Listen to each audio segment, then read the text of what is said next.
Assalamualaikum my dear students, how are you? I hope you all will be very fine and ready to have the next lecture of arthropod that is regarding nothing other than classification. So without wasting a single moment, let's move to the whiteboard. Hi my dear zoologists, you know we have started the topic of what classification of arthropods और बहुत detail classification आपकी book में नहीं है, इसमें सिर्फ और सिर्फ 4 क्लासेस का तस्करा है। तो हम भी अपने आप को सिर्फ उसी जिक्र तक कॉन्फाइन रखेंगे जो आपकी बुक में है। और ये जो 4 क्लासेस हैं उनमें से एक का नाम है क्रस्टेसिया, दूसरी है इंसेक्टा और तीसरी है एरेक्निडा और चौथी है मायरियापोडा। आइए हम इन क्लासेस का कंपैरिजन देखते हैं, इनको स्टडी करते हैं और कोशिश करेंगे कि हम इनको एक लीनियर ऑर्डर में दूसरे से कंपेयर करें ताकि आपको इनमें फ़र्क महसूस हो सकते हों। सो स्टार्ट करते हैं क्लास क्रस्टेसिया के साथ। तो क्रस्टेसिया के जो ऑर्गेनिजम्स हैं they are basically aquatic in nature, ये जाहिर है हमारे समंदर वगैरह में पाए जाते हैं। And they have got what gills for respiration, जाहिर है पानी में रहते हैं तो गिल से रेस्पायर करेंगे। Now we want to discuss skeleton, और यू कैन सी कि मैंने स्केलेटन के ऊपर आप लोगों के लिए 2 सी के ऊपर स्क्वायर लिखा हुआ है। इसका मतलब ये है कि basically you have to discuss 2 see over here. One of them is skeleton किसका बना हुआ है, काइटिन का बना हुआ है, राइट। इनका जो काइटिन है it is deposited with different salts, therefore it is getting very hard in texture और अब उसे नाम देते हैं carapace। तो skeleton is in the form of carapace। और अगर आप जब क्लासिफिकेशन पढ़ेंगे टॉर्टॉइस की तो हम टॉर्टॉइस के बॉक्स को भी, उसके एक्सोस्केलेटन को भी कैरापेस ही कहते हैं। तो आप इमेजिन कर सकते हैं कि वो बड़ी हार्ड सी चीज होगी as compare to other 3 classes. Definitely ये बहुत हार्ड स्ट्रक्चर होता है, right. Now we want to discuss its head. अगर हम इसकी हेड की बात करें तो मैंने हेड के नीचे 212 लिखा हुआ है जस्ट आप लोगों के लिए कि यहाँ पे आप लोगों को एंटीना, एक सेंस ऑर्गन है एंटीना और उसका जो प्लूरल है that is antennae. So there are you can say 1 pair of antennae, तो we must write over here the 2 and there is just 1 pair of mandibles, तो मैंने यहाँ पे 1 लिख दिया है। And there are 2 you can say maxillae, तो मैंने यहाँ पे मैक्सिली लिख दिया है, right. Now if you look at the appendages, अगर मैं वर्ड यूज करता हूँ माय डियर स्टूडेंट्स अपेंडेजेस, तो इसका क्या मतलब है। अपेंडेजेस का मतलब है वो चीज जो किसी मेन स्ट्रक्चर के साथ जुड़ी हुई है। जैसे कि मेरा अपेंडिकुलर स्केलेटन में मेरी बाजू शामिल है, मेरी बाजू मेरे धड़ से जुड़ी हुई है, तो this is an extra thing that is attached with my you can से बॉडी, तो मैं इसे क्या बोलूंगा, अपेंडेज, राइट। जो मेरे होंठ है वो मेरा अपेंडेज नहीं है, लेकिन जो मेरे कान हैं वो मेरे स्कल के ऊपर लगे हुए हैं, तो वो क्या कहलाएंगे, अपेंडेज। तो अगर मैं इनकी अपेंडेजेस की बात करूं तो इनके पास डिफरेंट किस्म के अपेंडेजेस होते हैं। For example few appendages they are for the purpose of walking, few of them are there for swimming, few of them are there for to capture the food, and still other are there for the purpose of respiration, right। तो different किस्म के appendages उन्होंने अपने आप को specialise कर लिया है for different sort of activities, something like walking, swimming etcetera. और अगर मैं इसकी रेस्पिरेशन की बात करूं तो जैसे हमने डिस्कस किया पहले कि चूंकि ये एक्वाटिक एनिमल्स हैं तो डेफिनेटली नंबर 1 पे तो ये रेस्पायर करेंगे बाय मींस ऑफ गिल्स, ठीक है। लेकिन जैसे मैंने अभी जिक्र किया कि इस ग्रुप में बहुत से ऐसे ऑर्गेनिज्म भी हैं कि जो कि अपनी अपेंडेजेस के जरिए भी सांस ले रहे हैं, तो respiration can be through gills और through appendages, right. And if we want to move to the next topic and that is basically reproduction, तो reproduction में sexes are separate, इनमें जो sexes है जाहिर है वो क्या है, separate हैं। और जाहिर है reproduction is internal, और यहाँ पे जो डेवलपमेंट है दोनों की सबकी हो सकती है, complete भी और incomplete भी। अगर आप इसकी एग्जाम्पल देखेंगे तो there are too many examples जो हम यहाँ पे लिखे कोट कर सकते हैं। for example is Daphnia। So look at this image, this particular organism is basically Daphnia। और आप जो फीचर अभी डिस्कस किए हैं आप उन पर्टिकुलर फीचर्स को इनसे कंपेयर भी करके देखें, राइट। तो अगर हम ये डिस्कस करना चाहते हैं स्टूडेंट्स कि यहाँ पे लेग्स की बात की जाए तो लेग्स चूंकि इनमें यूनिफाइड कैरेक्टर नहीं था इसलिए हम लोगों ने उसको यहाँ पे डिस्कस भी नहीं किया, लेकिन जस्ट आप इमेजेस को देखते जाएं और इनकी नंबर ऑफ लेग्स को भी कंपेयर करते जाएं, right. So next thing is cyclops, right, and next thing is crabs. Look at the morphological difference, right? And then we have got the lobsters.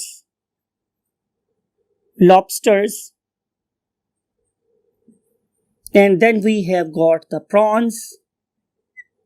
And finally the wood louse. तो ये वो example है जो आप लोगों की book में given है रिगार्डिंग दिस वेरी फैमिली। तो आप देखें कि कितनी ज्यादा variations in the terms of morphology हमें यहाँ पे नजर आ रही हैं, particularly in terms of legs. Therefore हमने लेग्स को यहाँ पे कंपेयर नहीं किया।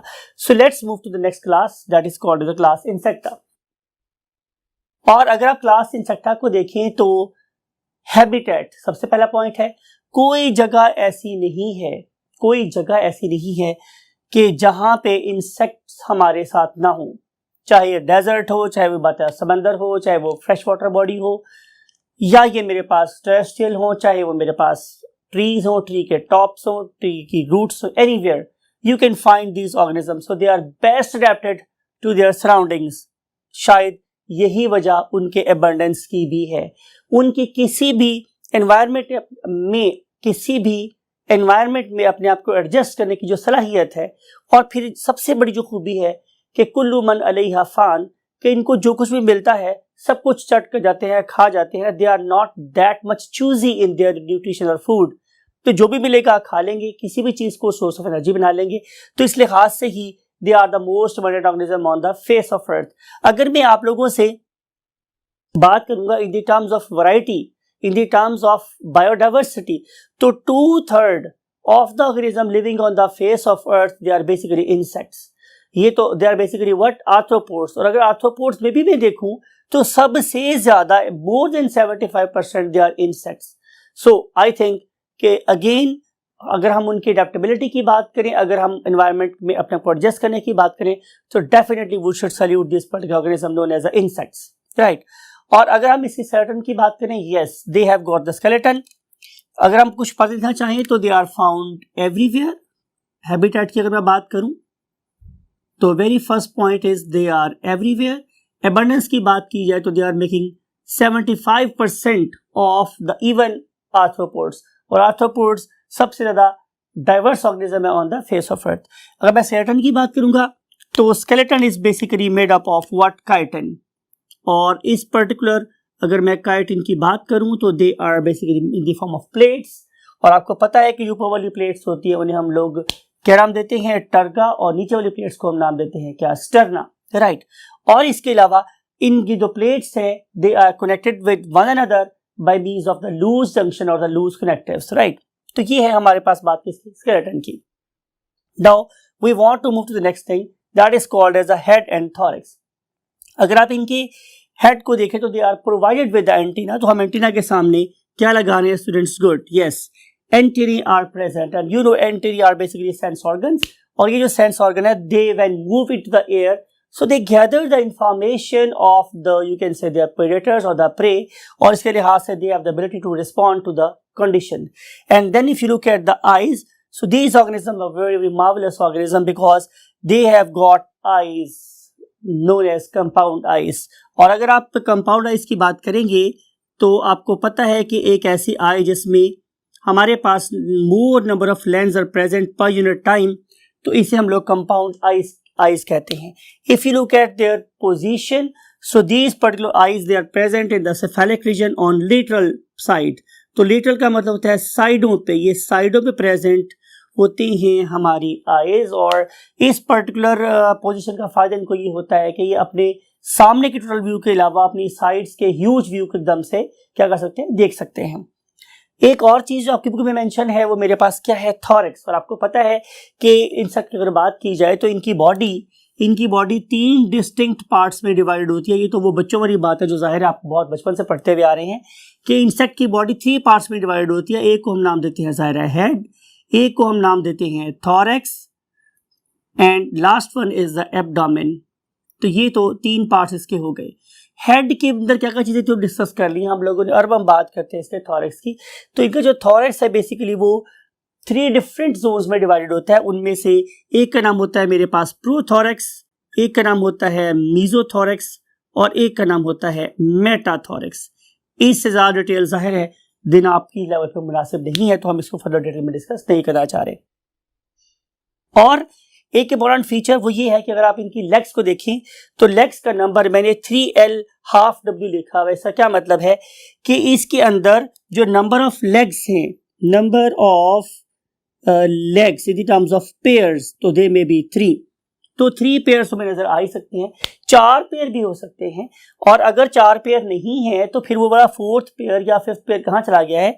तो आंसर इज कि यहाँ पे 1 और 2 पेयर्स ऑफ क्या हो सकते हैं? विंग्स।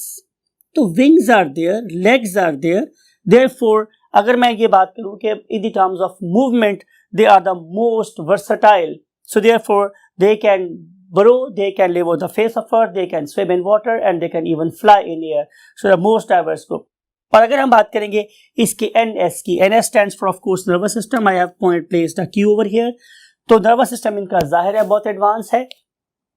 हम लोगों ने देखा कि इनके पास प्रॉपर क्या प्रेजेंट है? एक साइबल गैंग्लिया प्रेजेंट है, और साइबल गैंग्लिया में से वेंट्रल रीजन में नीचे वाली साइड पे ऑर्गेनिज्म के एक पेयर ऑफ क्या गुजर रही है? वेंट्रल नर्व कॉर्ड गुजर रही है, जो डिफरेंट पॉइंट्स के ऊपर क्या प्रोवाइड कर रही है? गैंग्लिया।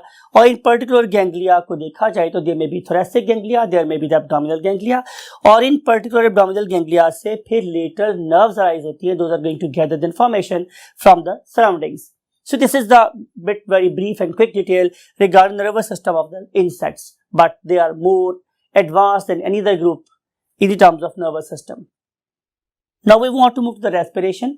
Respiration की जहाँ तक बात है तो most of the organism of this particular class insecta, they have got nothing other than tracheal system.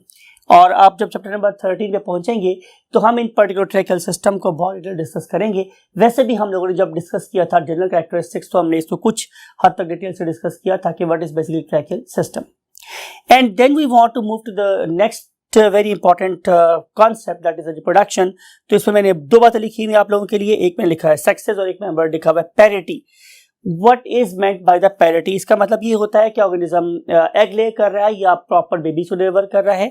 तो इसका आंसर हमारे पास है कि sexes are separate and in the terms of parity these organisms are oviparous in nature. These organisms are oviparous. जब मैं word use करता हूँ ओविपेरस, तो इसका मतलब हमारे स्टूडेंट्स ये होता है कि ये अंडे देते हैं, दे ले एग्स। ठीक है, although fertilization is internal but they lay fertilized eggs, और फिर उन फर्टिलाइज्ड एग्स में कंप्लीट मेटामॉर्फोसिस होगी, डिपेंड करता है कौन सा ऑर्गेनिज्म है, और उसके रिजल्ट में डेफिनेटली मेरे पास ऑर्गेनिज्म प्रोड्यूस होगा जिसे हम लोग क्या बोलेंगे? जाहिर है insect. Now if you want to see the examples, तो you know very very excellent examples around you. For example बड़ा मशहूर जमाना एक ऑर्गेनिज्म है that is called as mosquito. ठीक है, then we know the butterflies, then we know the butterfly, then we know the moth। अब आपको images दिखाने हैं खास तौर पे इस पर्टिकुलर बटरफ्लाई को। तो आप देखते हैं कि जब कभी भी ये बटरफ्लाई बैठती है तो इसके विंग्स इसकी बॉडी के एट राइट एंगल ऊपर की तरफ खड़े होते हैं। लेकिन अगर इसी की मैं सिस्टर स्पीशीज की बात करूं, इसकी बहुत करीबी एक रिलेटिव की बात करूं, still we have many other something like wasps. I think कि आप में से हर बंदा वेस्प को भी जानता है और जिंदगी में उसका सामना कभी ना कभी किसी वेस्प से जरूर हुआ होगा, right. And then another very good example are the beetles. मैंने गुड एग्जांपल इसलिए बोला है कि जब आप बचपन में थे तो आप डेफिनेटली इनमें से किसी बीटल के साथ जरूर खेलते रहे होंगे, और छोटे होते हुए शायद किसी हद तक आप लोगों के लिए थोड़ी सी फैसिनेशन का जरिया भी रही होगी, बिकॉज किसी जो कलर्स हैं वो बहुत खूबसूरत होते हैं। And now we want to move to the next class, and next class is of course Arachnida.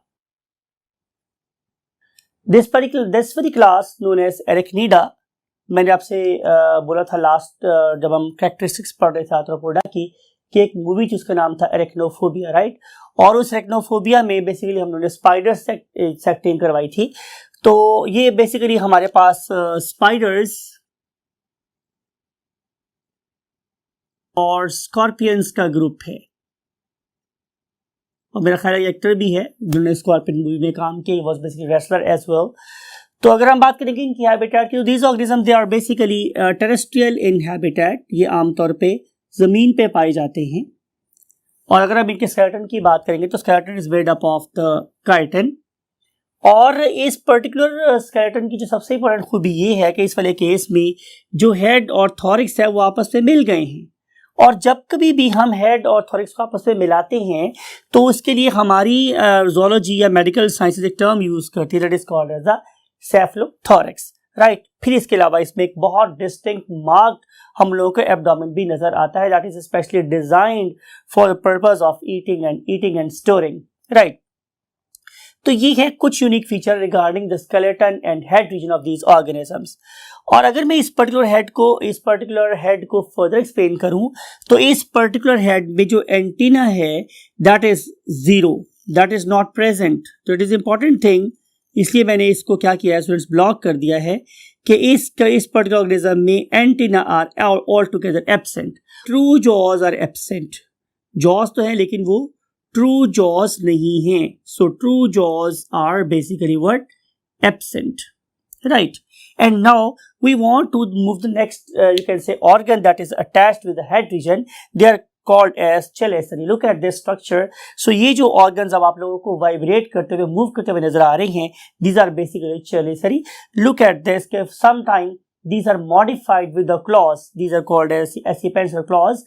और इन particular claws की वजह से जाहिर है ये अपने शिकार को ग्रैब कर सकते हैं, पकड़ सकते हैं, उसको क्रश कर सकते हैं, right. And then look at these organs attached with the what, head region, these are called as a pedipalps and they are going to play role in of course digestion. और अगर मैं इन particular eyes की बात करूं तो these particular eyes they are simple, but आप देखिए कि सिंपल का मतलब यह है कि इसके अंदर एक ही लेंस इस्तेमाल हुआ है, लेकिन अगर किसी पर्टिकुलर आई में एक से ज्यादा लेंस इस्तेमाल तो हम उसे बोलते हैं compound I. It is something like your camera. आपको पता है जो आपका कैमरा है उसमें भी एक ही लेंस होता है। आप लोगों के मोबाइल में जो कैमरा है उसमें भी एक ही लेंस होता है, लेकिन जब आप उसका फीचर ऑन करते हैं पैनोरामिक, तो फिर आप उस पर्टिकुलर कैमरा को, उस पर्टिकुलर मोबाइल को एक डायरेक्शन से मूव करना शुरू करें और फिर उसे घुमाते हुए 360 तक ले जाए, तो आपको वो पूरे का पूरा 360 एंगल का एक व्यू दे देगा, that is called as a panoramic view. I think आपने वो वाला फीचर डेफिनेटली यूज किया होगा। तो उस पर्टिकुलर फीचर में आपको ये वाली बात भी पता है कि जो चीज आपके करीब है वो आपको करीबी नजर आती है और जो दूर है वो आपको दूरी नजर आती है। तो same is the case here कि इस किस्म की eyes although they are simple but they are giving it the panoramic view. तो इस पर्टिकुलर पैनोरामिक व्यू देने वाली आई को अगर आपने कहीं फाइंड करना हो तो it is only and only available with the class Arachnida. And now we want to move to another very important feature of arachnids, that they consist of nothing other than 4 pairs of legs. तो look at this particular spider, तो आप बड़ी आसानी से इस particular organism की 4 legs को क्या कर सकते हैं, आइडेंटिफाई कर सकते हैं। इसके अलावा जो 2 और एग्जांपल आप लोगों की बुक में गिवन है, उनमें से एक का नाम स्टूडेंट्स मेरे पास क्या है, माइट्स, और एक का नाम मेरे पास क्या है, टिक्स। मेरा ख्याल है कि आप जिंदगी में इन 2 ऑर्गेनिज्म से भी जिंदगी में कभी ना कभी आप लोगों का सामना जरूर पड़ा होगा, ठीक है। फॉर एग्जाम्पल कि आप लोग इस पर्टिकुलर डस्ट माइट को देखें, दिखने में ये बहुत सिंपल लगती है, लेकिन इसकी वजह से होने वाली इरिटेशन इंसान को बहुत ज़्यादा डिस्टर्ब कर सकती है। तो कोशिश करें कि सफाई जो निस्फ ईमान कहा गया है तो वो सिर्फ अपनी ही ना रखें, बल्कि अपने इर्द गिर्द डस्ट को भी इकट्ठा ना होने दें, क्योंकि इसके अंदर ये वाली बड़ी डेंजरस किस्म की माइट्स जमा हो सकती हैं जो बहुत डेंजरस किस्म की एलर्जी कॉज कर सकती हैं। And I want to move to the next class, last class that is discussed in your book, that is called as a Myriapoda। और अगर आप इन पर्टिकुलर ऑर्गेनिज्म को देखें तो इनका भी हेड जो है that is very much you can से डिस्टिंक्ट। तो इनका पर्टिकुलर एक डिस्टिंक्ट हेड है, और इस पर्टिकुलर डिस्टिंक्ट हेड में आप लोगों को नजर आएगा कि इसमें डेफिनेटली एंटीना आर प्रेजेंट। तो इसके अंदर antennae are present and no other organ like pedipalp और chelicerae are absent all together. और अगर आप इनकी आईज की बात करें तो definitely they have got a pair of eye. तो यहाँ पे एक पेयर ऑफ आई प्रेजेंट है, that is located on the lateral side of the head regions. और अगर हम इसकी एग्जांपल की बात करें तो उनमें से एक का नाम हमारे पास क्या है, सेंटीपीड। और इसे आमतौर पे हम लोग सेंटीपीड नाम इसी देते हैं कि इसकी बॉडी पे इसकी बॉडी में डिफरेंट क्या है, सेगमेंट्स प्रेजेंट है और हर सेगमेंट के ऊपर ऑलमोस्ट एक पेयर ऑफ लेग प्रेजेंट है on both sides. Look at this particular image. तो आपको नजर आ रहा है कि यहाँ पे एक सेगमेंट के ऊपर एक पेयर ऑफ लेग प्रेजेंट है, तो इसलिए हम इसे क्या बोलते हैं, सेंटीपीड। ठीक है, 100% बात ही है, सेंटी का मतलब होता है 100 और पीड का मतलब होता है पाँव। 100% बात यह है कि हर सेगमेंट के ऊपर एक पाँव होगा। लेकिन अगर इसी सेगमेंट के ऊपर जो नंबर ऑफ लेग्स है वो 2, 3 या इससे ज्यादा हो जाए तो फिर हम इसे बोलते हैं मिलीपीड, राइट। तो ये जो कहा जाता है कि जो सेंटीपीड हैं they are definitely poisonous in nature, ये बहुत जहरीले होते हैं। लेकिन जहां तक मिलीपीड की बात की जाए तो ये कहा जाता है कि फ्रेंडली होते हैं, but never try to play with these organism because they can be very dangerous for you. तो ये वो कुछ बातें थी जो आप लोगों की बुक में गिवन है और हमने कोशिश ये किया है कि आप लोगों की बुक के अलावा आप लोगों को किसी किस्म का नॉलेज इम्पार्ट ना किया जाए, बिकॉज कि इन चारों क्लासेस में ऑलरेडी बहुत ज़्यादा डाइवर्स किस्म का नॉलेज प्रेजेंट है और इंटरेस्टिंग जो बातें इस पर्टिकुलर फाइलम के बारे में और रिप्रोडक्शन के बारे में हम डिस्कस करेंगे आप लोगों से इंशाल्लाह कल।